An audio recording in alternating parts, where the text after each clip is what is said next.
Ambo is a small town surrounded by rivers in East Coast part of Africa, also the most famous amongst its neighboring communities, known for its flourishing fish business as its rivers are widely known for its abundance production of biggest of fishes on daily basis compared to any other town. Traders from all walks of life find their way to Ambo for their fish businesses and consumption. However, you can't be called a fisherman or a fish trader if the name Nana is not familiar to you. Nana, whose customers nicknamed Azu, is no doubt the most successful fisherman in the whole Ambo and its neighborhood. Nana was a very focused man that never let admiration from women distract his intention to get out of poverty. Besides, he vowed never to be like his father, but due to pressure and pleas from his sick mother who wishes to feel the presence of a grandchild before she breathes her last, hence Nana was her only child, and looking at Nana's way of life, it may take him ages to even consider any woman talk more of taking a wife. Nana decided to honor his sick mother's request and got married to Yugo, a beautiful maiden from Oma, the neighboring village. Ife, Nana's mother, was very pleased by the decision of her only child to take in a wife, and she placed her right hand on Yugo's womb and pronounced blessings on her. You shall bear male and female children to your satisfaction.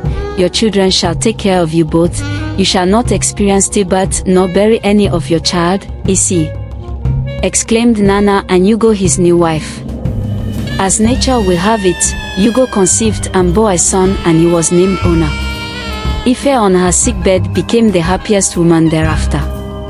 Ife, who was incapacitated and unable to go to farm or market but always lonely at home, always expecting to feel the presence of someone who would at least ask how she was feeling but never got anyone visited, is no more lonely as loneliness is far beyond her, hence she had a companion. She was always there looking after her grandson whenever Nana, her son, leaves for his fishing, and Yugo, her daughter-in-law, goes to the farm or market. Now there's always a cry of a baby and of course, a child to play and sing a lullaby to, added with climbing up and down as the baby begins to crawl and learns to walk.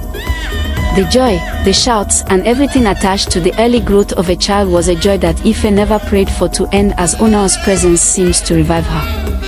One fateful night, exactly a year and 6 months after the birth of Ona, Ife requested that Ona sleeps in her hut with her.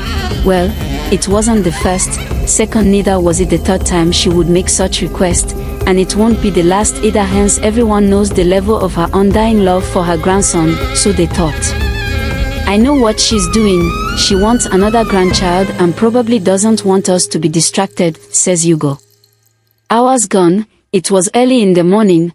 Nana, who was in the habit of going to his mother every 4 a.m. to get blessings for the day before embarking on his fishing business, walked to his mother's hut as usual, only to see his mother lying one-sided facing her grandson, who was deeply asleep.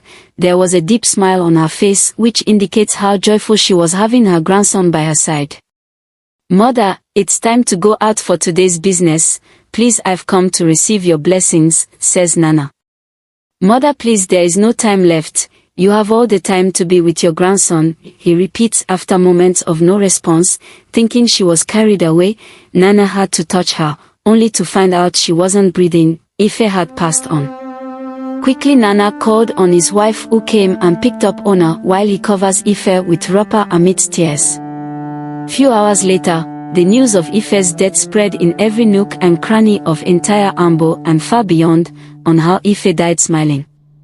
There were general assumptions that her smiling was as a result of seeing her long-expected grandson while still alive, which may not be far from truth. Many months gone after the laid to rest of Ife, the grandmother of Ona and the mother of the most famous fisherman in Ambo, everything returned to normal. 6 months later, everything was going well with Nana and his family, except for the fact that Yugo, who usually sniffs tobacco, was becoming addicted to it, which didn't go down well with Nana. They quarreled, fought and disagreed countless times. Just like every other addicted person, there's always an excuse or reason. Yugo was not ready to quit sniffing tobacco under the disguise that it cures her of cold, makes her sleep well at night and gives her strength. After countless fights and arguments, Nana, who refused to be deterred by his wife's tobacco addict, went on with his life. After all, there was another baby to be added to the family in the next 6 months. He made sure his family lacks absolutely nothing. Indeed, Yugo was the luckiest woman, as every other woman envies her, not because she was the most beautiful, but because of the way her husband cares for her. Despite being tall, handsome, strong, and well-doing financially, he had no eye for another woman, while most men with less resources marries more than one wife. One day, it was early in the morning, everywhere was dusty and cold. Oh, lest I forget, it was Harmattan, one of the 3 major seasons in West Africa, Nigeria to be precise, that comes with dew, dryness, dust and heavy wind among other things, which sometimes dries the throat, the body and so on, which also causes cough and catarrh. The wind that comes from the tress was excessively much, yet every Dick and Harry was up. The day's hustling has just begun as men with their wives and children are seen through all track roads leading to their various farmlands, rivers and markets. Atta is out for his fishing business, while Yugo his wife journeyed to Ori Market across Itobo River to sell her cassava and buy some foodstuffs.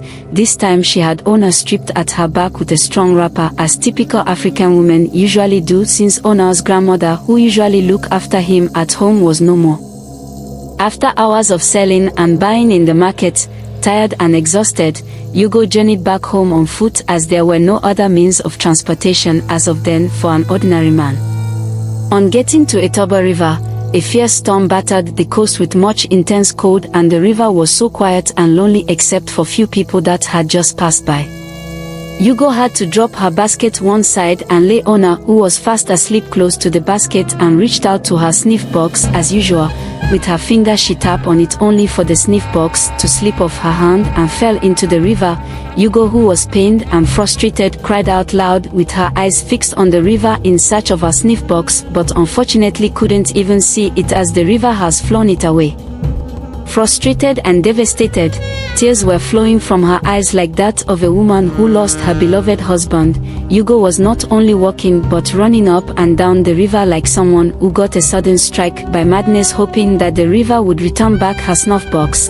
After minutes of no result yet, with overflowing tears, she then knelt down for the second time and said, "God of Itobo River, I know you can hear me, and I know it was you who took my snuff box. I do not owe you, neither do I know what you want, and I don't even have anything to offer you. However, you know that what you took from me is my life. I can't live another 30 minutes without my snuff. Here is my humble offer. Please return my snuff box to me and take my child instead, for I do not know how to manufacture tobacco, but I know how to get pregnant, as I already have another baby coming. I shall have another child in the next 6 months or less."